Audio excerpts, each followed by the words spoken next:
Good morning. My name is Patrick Spear, and on behalf of my GMDC colleagues and our partners at Connect Me Communications and Nielsen, I'd like to welcome you to the Vitamins, Supplements, and Nutrition Bars B2B Video Exchange.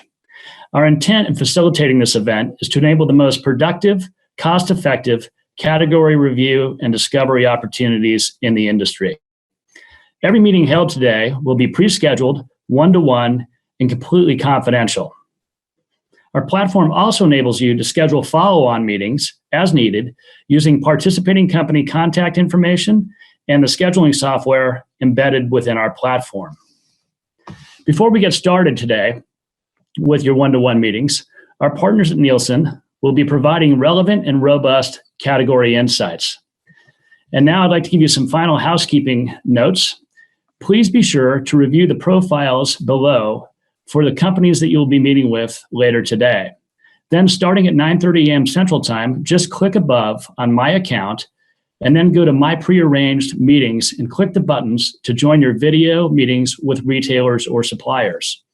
And now I'd like to introduce Kristen Gorski from Nielsen, and I wish all of you a very productive workday today. Kristen, please take it away. Thank you. Hi, Patrick. Thanks. I'm Kristen Gorski with the Nielsen Company. And prior to you guys jumping into your meetings, we're going to do an overview into recent retail trends, as well as take a look at some overall overarching trends in vitamin, minerals, and supplements. And then we'll wrap up the discussion with some key takeaways for both manufacturers and retailers.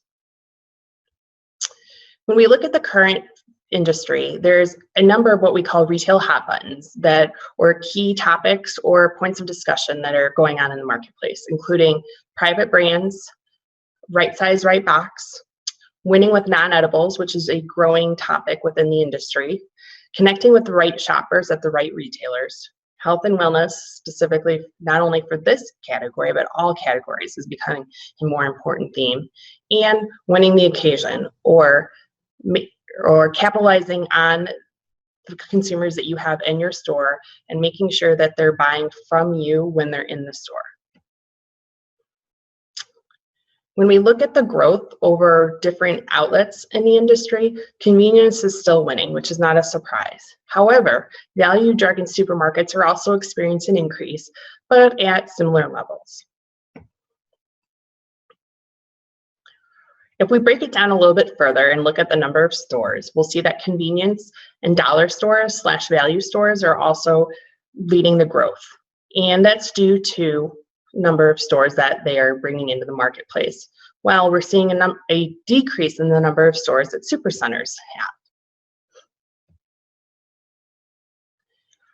To take it even one step further, when we look at the spending power across channels, really no surprise to anyone, we'll see that higher income consumers are geared towards more of the premium fresh grocery or natural markets, warehouse clubs, and pet stores, while lower income consumers tend to have more of their sales or their purchases in dollar stores, convenience, and value grocery.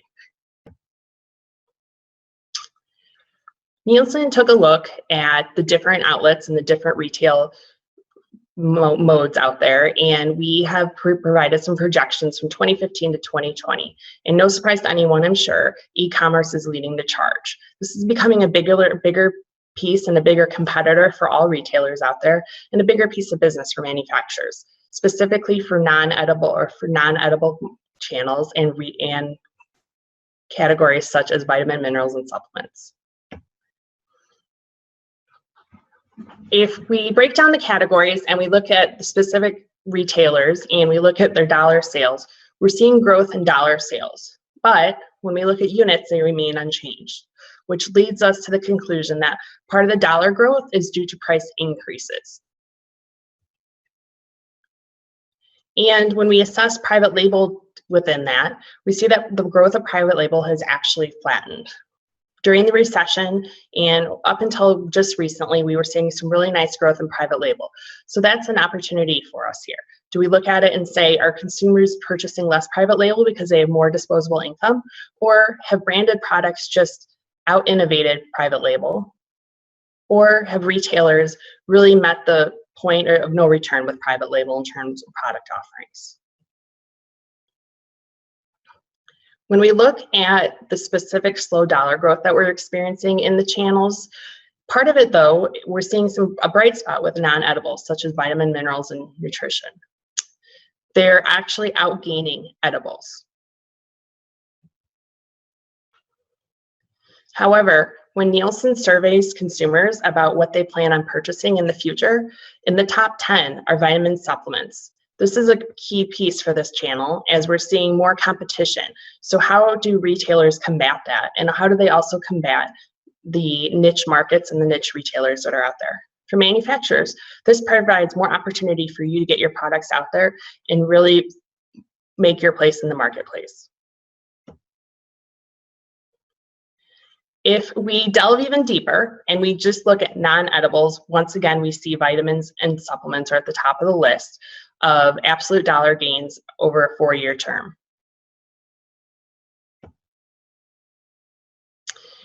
And when we look at spend increases across all healthcare categories, at the top of the list is vitamins and supplements. Over the past couple of years, they've seen a nice uptick in sales. And a lot of this has to do with consumers are trying to do their best to stay out of the doctor's office and really kind of secure themselves at home, while at the same time, they are also trying to combat the higher healthcare costs.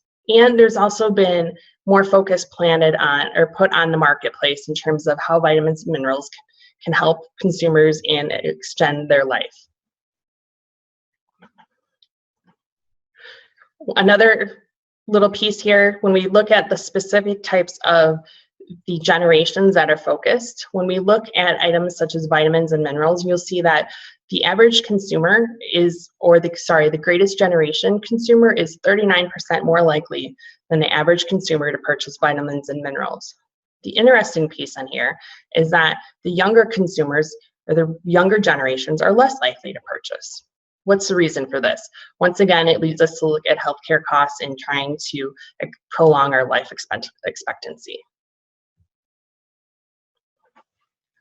The interesting piece we looked at when we looked at where vitamins and supplements has the greatest share is that we saw the largest share for them is actually in value, which was a surprise because traditionally it's always been drugs and possibly supermarkets.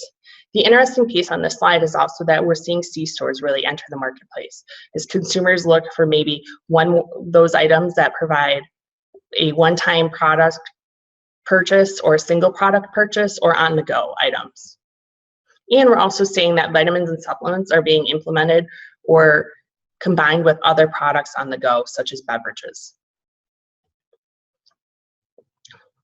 If we look at sales and units over the past 4 years, we're almost at $8.8 billion, and we're continuing to see growth, currently at 4.2% year over year. So how do we keep this growth up? Well, we have many opportunities to keep launching new products and innovating in the category, as well as repositioning the products and educating the consumers on the importance of the items. We did a further breakdown within the segment and broke out supplements, vitamins, minerals, and homeopathic remedies. A key piece here is that homeopathic remedies are actually seeing a decrease in sales, while supplements are seeing an increase year over year. When we look at branded items and versus private label, we're seeing that the branded items are clearly outpacing private label with this segment. When we look at the overall consumer for vitamins and supplements, we're seeing when we overlay it with generations and also demographics, we see that there's high demand among Asian individuals that are over 75 and have a post-college degree and have a smaller household, but they still have incomes of over 150,000, and they tend to live in the mountain or the central part of the country. When we overlay vitamin and supplements information with the specific types of retailers in demand, we see that once again, the dollar stores are making an impact in the category. Fred's, Dollar General, and Shopko are among the highest demanded, the retailers with the highest demand. Walmart, Kmart, and Family Dollar are not far behind. This is another example of how value is becoming a more important player in the economy. For key takeaways on this, We really are seeing that branded is really big in this category. And there's probably a lot of reasons for it, but mostly because of the innovation that we've seen in the category.